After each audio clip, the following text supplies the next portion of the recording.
Assalamualaikum warahmatullahi wabarakatuh. Perkenalkan, nama saya Mutia Diva Aslam Putri, NIM 19018159. Saya berasal dari jurusan Pendidikan Bahasa Inggris. Di kesempatan kali ini saya akan mempresentasikan sedikit tentang administrasi layanan khusus. Layanan, sebagaimana kita ketahui, ialah suatu bentuk kegiatan memberikan kondisi senyaman mungkin untuk orang yang kita layani. Sedangkan layanan khusus berarti sesuatu yang disiapkan secara matang dalam memberikan layanan. Selanjutnya kita masuk ke pengertian administrasi layanan khusus. Administrasi layanan khusus yaitu memberikan secara khusus atau suatu usaha yang terencana yang tidak secara langsung berkenaan dengan proses pendidikan atau proses belajar mengajar di kelas atau sekolah, tapi secara khusus diberikan oleh sekolah atau perguruan tinggi kepada peserta didik. Selanjutnya kita akan masuk ke jenis-jenis layanan khusus. Yang pertama yaitu layanan perpustakaan. Perpustakaan merupakan salah satu unit yang memberikan layanan kepada peserta didik dengan maksud membantu dan menunjang proses pembelajaran di sekolah, melayani informasi-informasi yang dibutuhkan serta memberi layanan rekreatif melalui koleksi bahan pustaka. Adapun fungsi dari perpustakaan sekolah yaitu yang pertama, fungsi pendidikan. Yaitu perpustakaan bertujuan untuk memberikan kesempatan kepada para pelajar untuk menambah pengetahuan dan mencari keterangan-keterangan yang lebih luas dari pelajaran yang didapatkan di kelas. Yang kedua yaitu fungsi informasi. Fungsi informasi yaitu sebuah perpustakaan sekolah merupakan tempat mencari informasi yang berkaitan dengan tugas siswa dan guru, serta pemenuhan rasa ingin tahu siswa dan guru di sekolah. Yang ketiga, fungsi rekreasi. Keempat, fungsi penelitian. Kelima, fungsi penyaluran hobi. Dan terakhir yaitu fungsi penanaman rasa tanggung jawab.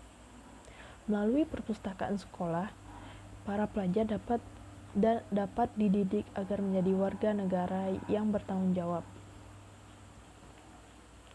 Selanjutnya, layanan khusus yang kedua yaitu laboratorium. Laboratorium merupakan sarana pendukung dalam pembelajaran di sekolah.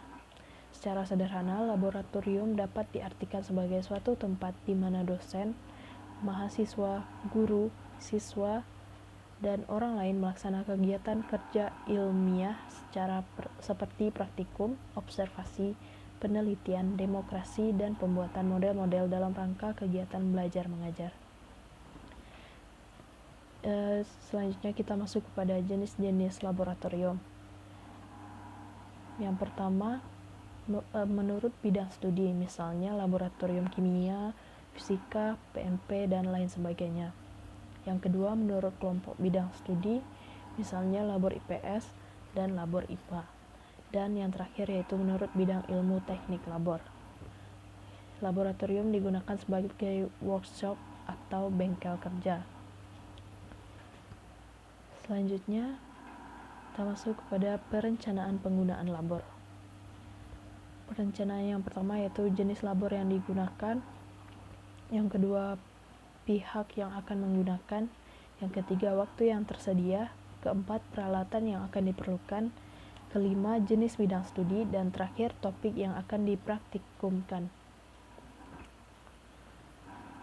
Selanjutnya kita masuk kepada jenis-jenis layanan khusus yang ketiga, yaitu UKS atau usaha kesehatan sekolah. Usaha kesehatan sekolah atau sering disingkat dengan UKS merupakan salah satu sarana untuk meningkatkan kemampuan hidup sehat yang pada selanjutnya akan meningkatkan derajat kesehatan peserta didik secara optimal.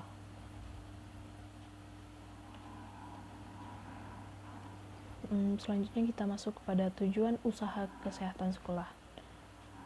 Secara umum, tujuan dari UKS adalah untuk meningkatkan kemampuan hidup sehat dan derajat kesehatan peserta didik serta menciptakan lingkungan yang sehat sehingga memungkinkan pertumbuhan dan perkembangan yang harmonis dan optimal dalam rangka pembentukan manusia Indonesia seutuhnya. Sedangkan tujuan khususnya yaitu pertama memiliki pengetahuan, sikap, dan keterampilan untuk melaksanakan prinsip hidup sehat. Yang kedua, sehat. Sehat di sini meliputi dari fisik, mental, maupun sosial. Dan yang terakhir yaitu memiliki daya hayat dan daya tangkal terhadap pengaruh buruk, penyalahgunaan narkotika, obat dan bahan berbahaya, alkohol, rokok, dan sebagainya. Selanjutnya kita masuk ke ruang lingkup usaha kesehatan sekolah. Yang pertama, pendidikan kesehatan. Yang kedua, pelayanan kesehatan. Ketiga, pembinaan lingkungan kehidupan sekolah sehat. Selanjutnya kita masuk ke jenis-jenis layanan khusus yang keempat, yaitu kafetaria atau kafe sekolah, atau biasa kita sebut dengan kantin.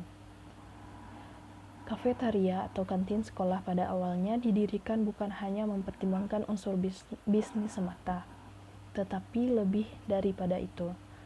Keberadaan kafetaria atau kantin diharapkan mampu menyokong kelancaran proses belajar mengajar dari sisi keperluan akan makanan bagi siswa.